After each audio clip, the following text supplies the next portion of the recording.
Boa noite a todos, boa noite pessoal, desculpe a falha, eu estava com o Wi-Fi meio ruim aí e caiu, mas aí já voltou agora, já dei um jeitinho. Ok, vocês deviam estar no vídeo, mas teve esse probleminha, tá? Então a gente vai começar agora. Bom, estava falando que caiu aqui o Wi-Fi e eu já arrumei. Desculpe a falha técnica aqui em casa. Bom, hoje, sexta-feira, nós temos a atividade na Casa Espírita, teríamos presencial, a palestra evangélica, que será proferida agora virtualmente, com o tema que está contido no capítulo 3 do Evangelho segundo o Espiritismo, que a mão esquerda não saiba o que faz a direita. E o item 4, que tem como título o tema Infortúnios Ocultos. Então, depois da palestra, que de regra ocorreria a partir das 19 horas, às 19h45, e então às 20 nós iniciaríamos o curso de apometria, que também está suspenso devido à pandemia e isolamento social, a casa não está funcionando na sua contraparte física. Contudo, nós vamos ter aí uma recordaçãozinha aí com o nosso professor Rubens Gonçalves, daqui mais um pouquinho, às 20 horas, que ele vai fazer conosco um estudo sobre a glândula pineal. Então, quando for mais ou menos 10 para as 8, assim, né, 19h50, ele vai estar conosco com esse estudo, com essa palestra sobre a glândula pineal. Ele entra um pouquinho antes, e então ele vai entrar, vai fazer a palestra, e quem tiver alguma dúvida, anote a dúvida, né, a pergunta, e mais para o final da palestra, se a dúvida ainda persistir, daí pega e faz o comentário. Opa, estou barrando aqui, hoje eu estou meio atrapalhado. Aí então, no comentário aqui, escreve a pergunta e ele vai responder. Acho que ele vai estar com alguém lá anotando qualquer coisa, ou então ele vai olhar e ele responde, não é? Então, é isso. Todo mundo voltando, estou vendo agora. Deu um probleminha aqui, gente, no meu Wi-Fi, e aí parou de funcionar. Desculpe aí. Desculpe a nossa falha. Então é isso, né? E vamos então começar o nosso tema, para a gente refletir um pouquinho sobre esse assunto. Vamos fechar os olhos e agradecer a Deus. E vamos orar. Pai nosso que estais no céu, santificado seja o vosso nome. Venha a nós o vosso reino, seja feita a vossa vontade, assim na terra como no céu. Pão nosso de cada dia nos dai hoje, perdoai nossas ofensas, assim como perdoamos a quem nos tem ofendido. Não nos deixando cair em tentações, mas livrando-nos de todo mal, que assim seja. Graças a Deus e graças a Jesus. Paz e luz aos nossos corações.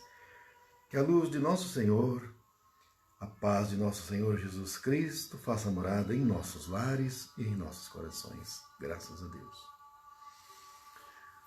Bem, gente, então o tema é esse, né? Infortúnios ocultos, que está contido... Ó, não disse que hoje está meio aqui assim? Peraí, agora começou a funcionar sozinha a impressora.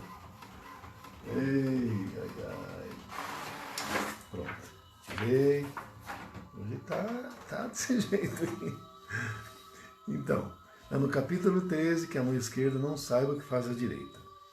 Então o tema é infortúnios ocultos. Então nós temos, né, grandes calamidades, grandes catástrofes que se dão através de queda de barreiras, como tivemos em Mariana, em Minas, né? Tornados, tsunamis, como tivemos na Ásia, na região da Ásia, e essa grande pandemia que estamos agora, né, do vírus, né, do coronavírus, tudo. E essas grandes calamidades acabam levando a sensibilização das pessoas que se unem para ajudar o semelhante. Não é?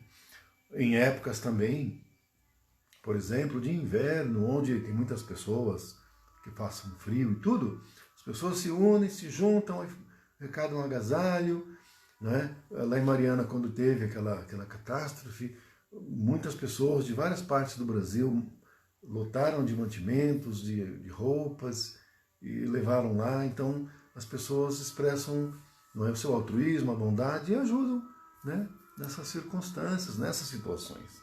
Contudo, há também infortúnios particulares, aqueles infortúnios que fica no anonimato, né? Fica oculto. Como, por exemplo, acontece, e agora está acontecendo muito, de, por exemplo, uma família cujo único provedor, que pode ser tanto homem quanto mulher, fica doente, pegou, por exemplo, o coronavírus. Fica internado, às vezes fica internado por bastante tempo, não é? E aquela pessoa que normalmente é a pedra angular da casa e, portanto, ela fica sem possibilidade de dar a assistência que dava ao lar. E os outros membros da família muitas vezes passam por situações muito difíceis, inclusive chegando à penúria, não é?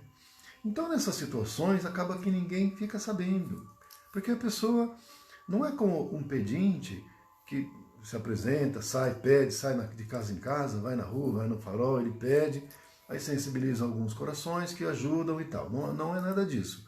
É aquela situação que a pessoa ela não vai lhe impedir, então ela está lá sofrendo, né?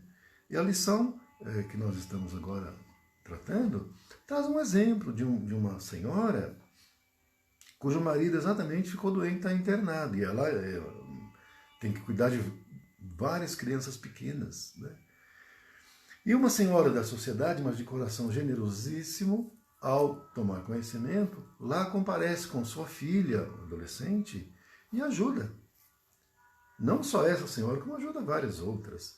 Mas ela não se apresenta como uma pessoa da sociedade, de posses, não, ela se apresenta com simplicidade, vai lá, ajuda. Quando ela chega, todos ficam muito felizes, porque ela é um anjo que salva, que está salvando aquelas pessoas daquela família de uma sorte muito difícil, terrível, de dor e até de fome, não é? Então, esses infortúnios, que muitas vezes a gente não fica nem sabendo. E aí é que as pessoas que tomam conhecimento e Deus, os mentores, buscam a sintonização com essas pessoas para levarem essas pessoas até lá. Por algum motivo, de alguma razão, isso acaba acontecendo e a pessoa é que acaba indo nesses lugares. Porque cada um de nós tem espíritos que nos amam, que nos protegem e que se importam conosco. E aí então esses espíritos verificam naquele radar, vamos dizer assim, qual é a outra criatura com bondade suficiente que poderia ir lá ajudar. E aí eles fazem uma conexão, né, para atrair a pessoa para lá, pela lei da atração, e aí acabam levando. Porque não adianta atrair alguém que não tem sintonia, ela não vai se importar, ela não vai nem ligar, ela vai falar, não é comigo, vou embora. Então é onde a gente verifica que você fala assim, poxa, essas coisas eu sou sempre atraído por essas coisas, essas situações, né? Porque os mentores aqui procuram nos conectar para a gente poder agir, né, e ajudar, né, essas situações aí que são muito particulares e que na generalidade fica oculta, fica desconhecida. Então a lição fala no capítulo que a mão esquerda não saiba o que faz a direita. Então isso nos remete a realizar o bem sem alarde, sem ostentação, né? Simplesmente ajudou, fez o que pôde e pronto, sem precisar isso ser divulgado, né? Agora, nós que estamos encarnados neste ciclo evolutivo de expiações e provas ainda, embora no final, mas ainda expiações e provas. Então nós somos espíritos que não somos espíritos perfeitos, nem puros, então nós erramos. Né? Não é sempre que a gente acerta. Né? Então a gente erra, a gente acerta, a gente faz o bem, às vezes a gente não faz o bem, embora possa ser que já não façamos o mal voluntariamente. A gente pode eventualmente até fazer o mal, mas não orquestrado, não é? Com prazer, com alegria, porque pode acontecer. Né? Então, a gente faz muitas escolhas. Por quê? Porque é através da escolha, né? Ou das nossas escolhas que a gente aprende, vive as experiências, cresce, amadurece. E isso é possível através de um atributo que Deus nos concedeu particularmente, que é o livre-arbítrio. Sem o livre-arbítrio, nós não teríamos condições de evolucionar. É exatamente por termos o livre-arbítrio que nós temos condições de fazer escolhas. Elas até podem não ser, talvez, a melhor escolha, mas ainda assim é boa. Toda escolha é boa, mesmo aquela que não seja para o bem, ela é boa também. Então vamos dizer que nós estamos em uma encruzilhada, tá certo? E aí então a gente faz uma escolha de seguir por um caminho. E aquele caminho nos leva a desfiladeiro, a quedas, a dificuldades, a sofrimento, a expiações, a dores. Quando se a gente tivesse feito a escolha pelo outro caminho, seria outra história muito diferente. Então por que eu falo para vocês que toda escolha é boa, mesmo aquela que a gente considera que talvez não fosse a melhor, mas ela é boa também. Então vamos dar um exemplo muito concreto e específico para a gente deixar isso patenteado. No livro Há 2000 anos, o Públio Lentulus, senador romano, cuja filha estava muito doente, e então ele acabou encontrando-se com o mestre, porque ele precisava pedir, ficou sabendo que o mestre curava, fazia curas, milagres. E ele então foi ao encontro de Jesus para pedir isso. Né? Nesse encontro aconteceram várias coisas, dentre as quais que Jesus disse para o Públio Lentulus que ele não tinha merecimento para pedir nada, mas que a esposa dele, a Lívia, tinha, e ela pediu, e foi por isso que a criança foi curada. Mas Jesus disse uma coisa ainda para o senador Públio Lentulus, que ele se encontrava em uma encruzilhada do destino. Encruzilhada do destino é aquela em que você tem dois caminhos para seguir. E o Cristo diz, você está em uma encruzilhada do destino. Você pode escolher me seguir agora, deixar tudo e me seguir agora, ou escolher a roda dos milênios. O Públio Lentulus escolheu a roda dos milênios, que seriam as encarnações de dores, para o aprendizado também. E aí então, e ele sofreu bastante nessa encarnação, e na seguinte ele nasceu como escravo Nestório, e padeceu também. Entretanto, essa escolha dele, que foi pela escolha da roda dos milênios, nos trouxe o nosso Emmanuel, mentor de Chico Xavier. Antes disso, Padre Manuel da Nóbrega aqui no Brasil. E mentor de Chico, nosso Emmanuel, que nos trouxe um legado memorável, não é? Que participou inclusive da codificação. Se fosse a outra escolha, ok, se fosse a outra escolha, ia seguir com Cristo, estaria excelente. Mas a escolha da roda dos milênios foi ruim? Não, porque olha só o bem que fez. Então, toda escolha, ainda que pareça ser muito ruim, ela é boa também. Tudo isso porque nós temos o livre-arbítrio. Embora não seja tão livre assim, mas o é, não é? Agora, o espírito ele evoluciona ao ponto, exemplo, de chegar num mundo feliz, onde só o bem prevalece. E não tem o mal, é só o bem. E depois passa para mundos celestes e divinos. Nesses patamares, sobretudo no patamar de mundos celestes e divinos, eu perguntaria para vocês, o Espírito tem livre-arbítrio? Deus tem livre-arbítrio? Jesus tem livre-arbítrio? Não tem. Porque a única escolha deles é fazer o bem. Esses espíritos estão incapacitados para atos de violência e de fazer o mal. Então o livre-arbítrio deles cessa, porque eles são espíritos já despersonalizados. Porque o próprio Cristo disse, o meu alimento é fazer a vontade do meu Pai. Então eles se nutrem de realizar a vontade de Deus. É o que os alimenta.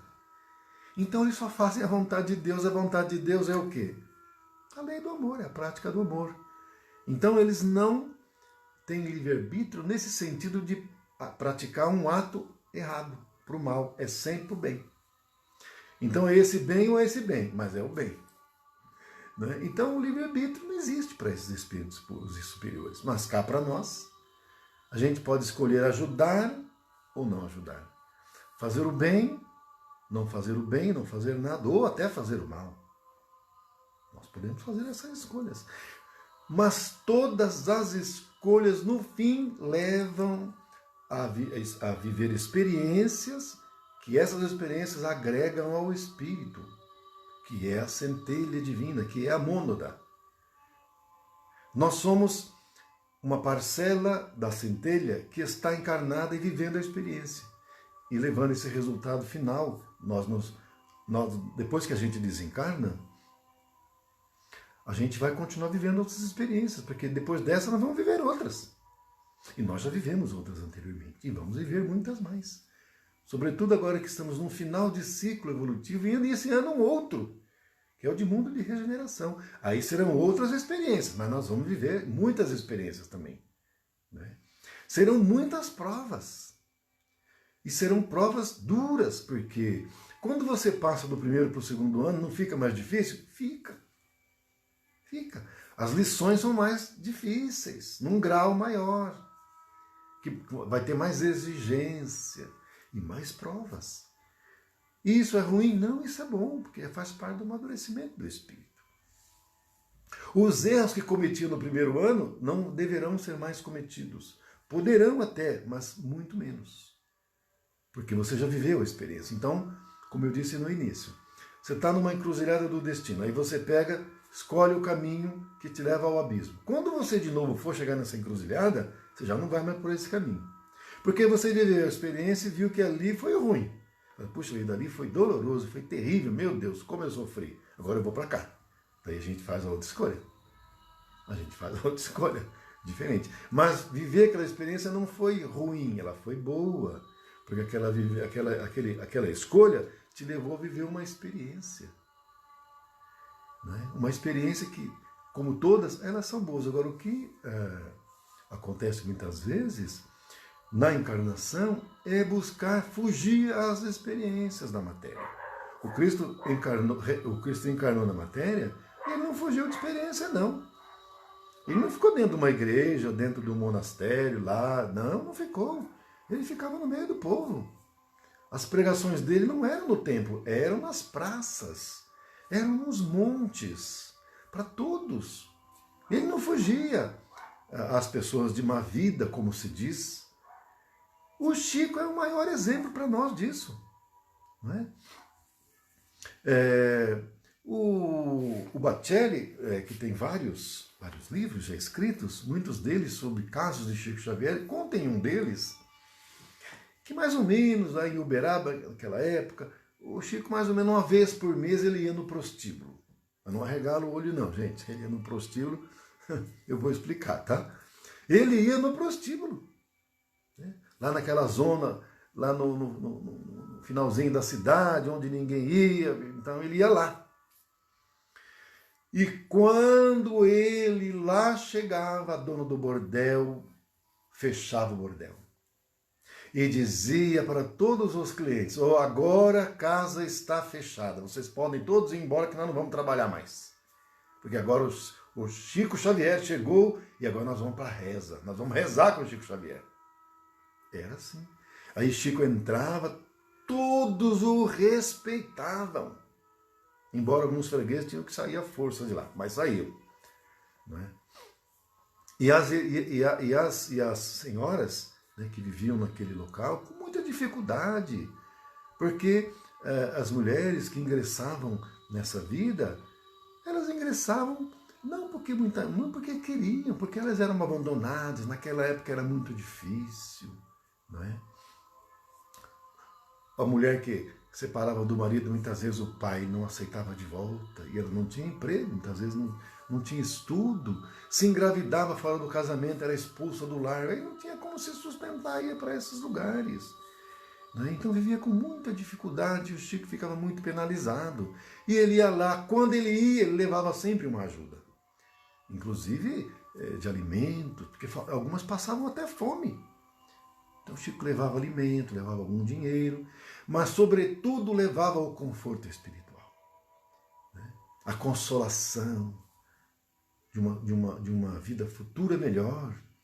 E ficava orando com elas. Naquele momento ali era só luz. Enchia de espíritos luminosos. Não é?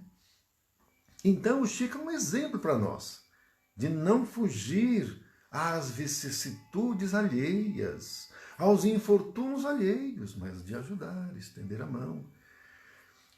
Então, nós vemos que algumas vezes se busca, através de um maior conforto, uma proteção maior. Aí vai para condomínio fechado, porque daí ali não vai ninguém incomodar, não vai pedinte tocar a campainha, né? Bater na porta, pedindo... A campainha está de Souza não entra em condomínio fechado, certo? Então aí com isso, o que acontece? A criatura que se encontra nesses ambientes, elas ficam com essas experiências inviabilizadas. Quando na realidade o objetivo da encarnação é viver a experiência na matéria. É viver a experiência na matéria para poder fazer as escolhas, por causa do livre-arbítrio que cada um de nós tem. A escolha que vai surgir em nossa vida todos os dias a gente tem que decidir. Decidir o que vai fazer, o que não vai fazer, se vai ajudar, se não vai ajudar, se vai seguir por esse caminho, se vai seguir por aquele caminho. Não é? Se nós vamos estudar, porque às vezes a pessoa não quer estudar, daí é um caminho. Não quer estudar é um caminho, quem quer estudar é outro caminho. Os resultados são diferentes. Então você tem muitas vezes família que você tem um irmão que quer estudar, estuda e vai embora. O outro não quer saber de nada. Envolve-se com outra companhia meio atrapalhada e aí, né? Mas são escolhas. De toda maneira, as escolhas são importantes. E é por isso que Deus nos concedeu esse atributo que é o livre-arbítrio. Né?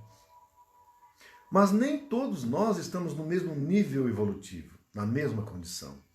Então, muitas vezes, você vê pessoas que sempre fazem as escolhas no bem. Que suas escolhas são sempre em favorecer o irmão. São sempre em ajudar. Não é?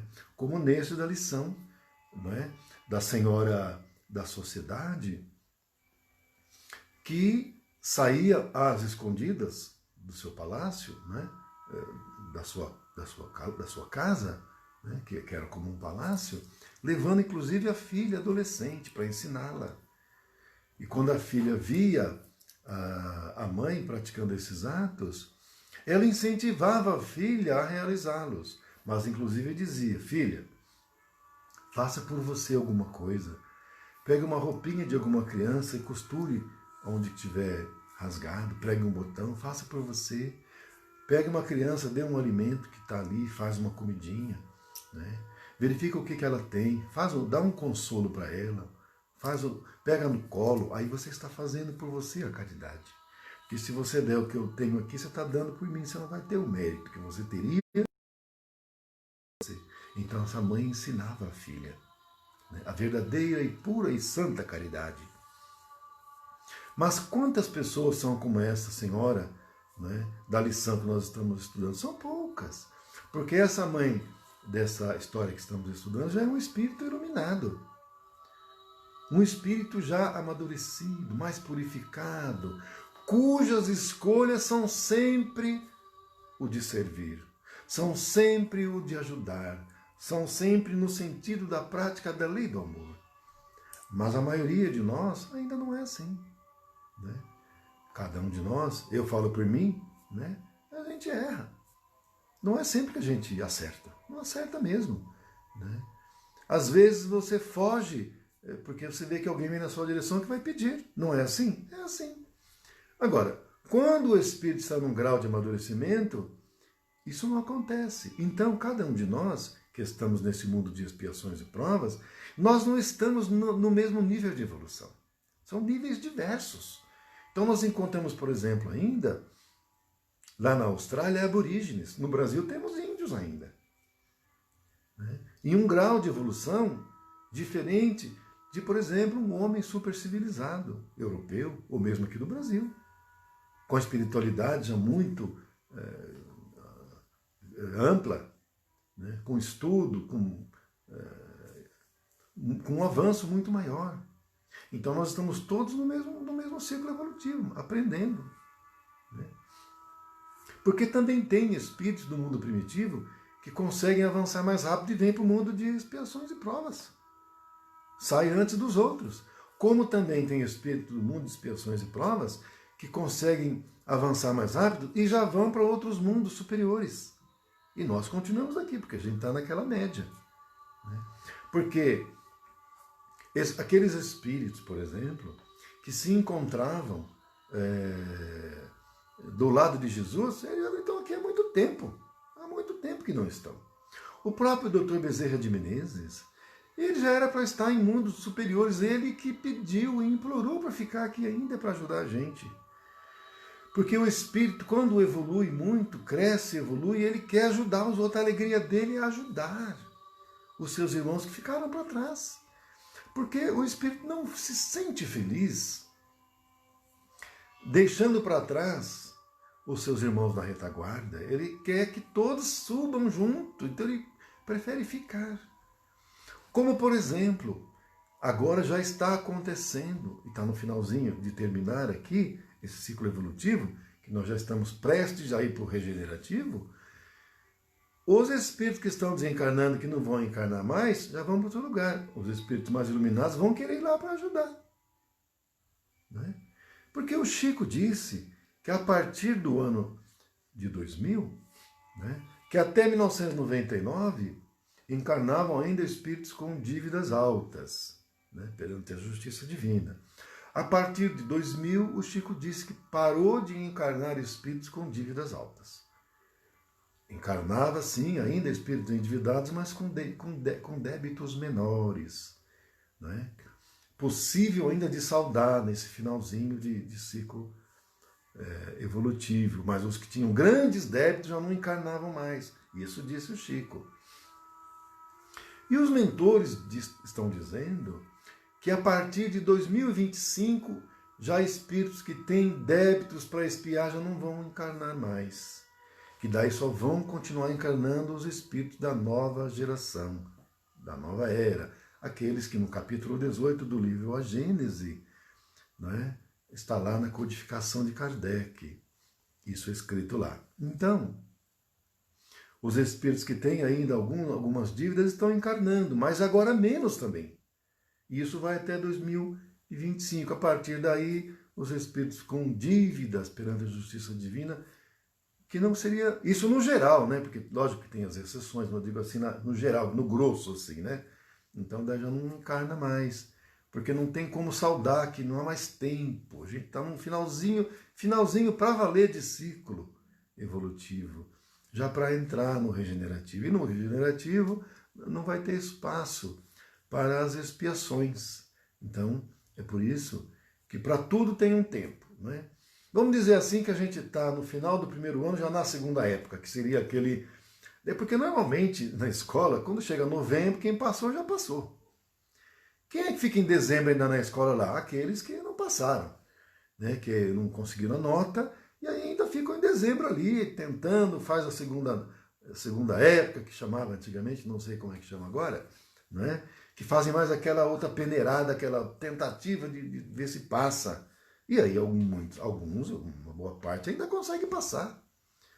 né? Mas ainda tem uma minoria ali que aquela minoria não consegue, porque realmente não conseguiu o aprendizado necessário para ir para o segundo ano. Então daí esses aí vão ter que refazer o primeiro.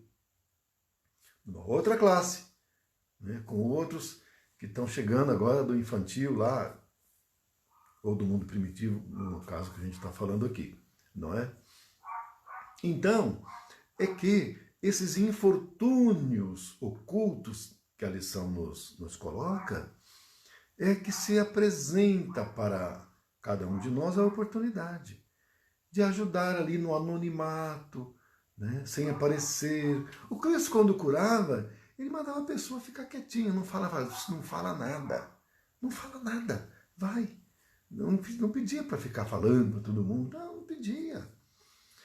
E nessa lição que nós estamos estudando, essa senhora que ia nessas famílias, né, com muitas dificuldades, ela também dizia para não falar nada. E na lição tem uma situação que coloca que uma dessas filhas desses lares infortunados, por algum motivo, aparece na casa dela para vender roupinhas, costura. E ela, quando atende a menina jovem, quando a vê, né, leva um susto, que é ela. E aí ela fala assim, não fala nada, fica quieta, não comenta com ninguém. Ninguém precisa saber que eu que vou lá. Né? Então essa é a humildade. Né? Então é demonstração de humildade. Espíritos humildes são aqueles espíritos que já é deles o reino dos céus. O que Cristo disse, bem-aventurados os pobres de espírito, ou seja, os humildes, porque deles é o reino dos céus. Então esses espíritos humildes que praticam essas ações no anonimato, sem que a mão esquerda saiba o que faz a direita, sem alardear, são espíritos que já conquistaram a virtude da humildade, que nem precisariam estar encarnando mais aqui, mas aí pedem para encarnar, para ajudar. Nesse exemplo do que a gente está falando, é uma mãe que encarnou provavelmente para ensinar a filha, um espírito que ela ama muito, e ela veio para ensinar, para orientar, para conduzir no caminho do bem e da correção. Ou muitas vezes vem para nos exemplificar, ou ainda para aprender alguma coisa que faltou, mas a virtude da humildade já está aprendida. E espíritos que já conquistaram essa virtude, eles não precisam mais encarnar em mundos de expiações e provas. Eles vão encarnar em outros mundos, para cima. Expiações e provas não precisam. E a gente vê espíritos com esse grau de humildade fazendo bem para tudo quanto é lado. O Chico, para nós, eu sempre falo, né? Porque é o que está mais perto da gente. Né? Nos mostrou, nos exemplificou. Né? E aí a gente tem aqui as lições dele. Mesmo com as lições do Chico, algumas vezes a gente ainda dá sofre umas quedas, né? Erra, e acontece, fica nervoso, não quer saber, não, mas é porque a gente está aprendendo ainda. A gente está. E toda escolha, no fim, ela é boa, porque sempre nos leva ao aprendizado. Ok? Então, esse tema sobre esse assunto a gente dá por terminado, né? Os infortúnios ocultos, e sempre agradecendo, né, a participação, a presença de todos. E daqui a pouquinho, né, que agora já são 18 e pouco, daqui a pouco o professor Rubens Gonçalves vai estar conosco aqui para a gente poder aprender bastante com ele sobre a glândula pineal, que a gente quase não estuda, para dizer a verdade, sabe? Dentro do movimento espírita. Então vai ser uma oportunidade para todos nós, né? E quem quiser aproveitar para avisar algum amigo, algum parente, alguma pessoa que tenha interesse, para poder também não perder, para poder aprender ao vivo aqui e fazer alguma pergunta se quiser, não é? Então a gente vai encerrando com uma oração. Vamos fechar os olhos, levando o pensamento a Deus. Ave Maria, cheia de graça, o Senhor é convosco, bendita sois vós entre as mulheres, bendito é o fruto do vosso ventre, Jesus. Santa Maria, Mãe de Jesus, rogai por nós, os seus filhos, agora e na hora de nosso desencarne, que assim seja. Graças a Deus e graças a Jesus. Paz e luz aos nossos corações. Só para finalizar, não amanhã, né, no outro sábado, dia 11, a gente tem a campanha lá, na nossa Casa Espírita, que a Fabiana e o Sérgio estarão lá das 15 às 16h30 para receber, né, as doações de mantimentos, agasalhos, agora que está esse frio danado, né, para depois serem doados para as famílias. Então, a gente já não esquecer e deixar isso mais ou menos no radar para depois a gente fazer isso. E também, nesse mesmo outro sábado, que é dia 11, nós vamos ter às 20 horas a palestra do Dr. Marcos Molina. Né? Ele vai fazer uma palestra para nós, já está confirmada, nesse mesmo modo aqui, né? Pelo Facebook. A Vânia vai fazer no sábado, dia 11, às 18, e aí às 20 o Dr. Marcos Molina vai fazer a palestra para nós, e o tema vai ser Covid-19, prevenção e tratamento. Ele vai fazer alguma abordagem espiritual, mas o tema maior é prevenção e tratamento mesmo, o que eu acho que vai ser bom também, porque é um médico que vai trazer para nós aí muitos esclarecimentos, e muita dúvida que a gente tem, a gente pode também no comentário fazer, que ele vai então depois responder. E amanhã, sábado, nós estaremos, né, com todo carinho, com a Vânia e o João, que vão fazer também a palestra às 18 horas. Então, comigo, até domingo, se Deus quiser, nesse mesmo horário, e com o professor Rubens Gonçalves, até daqui a pouco. Uma boa noite e fiquem com Deus.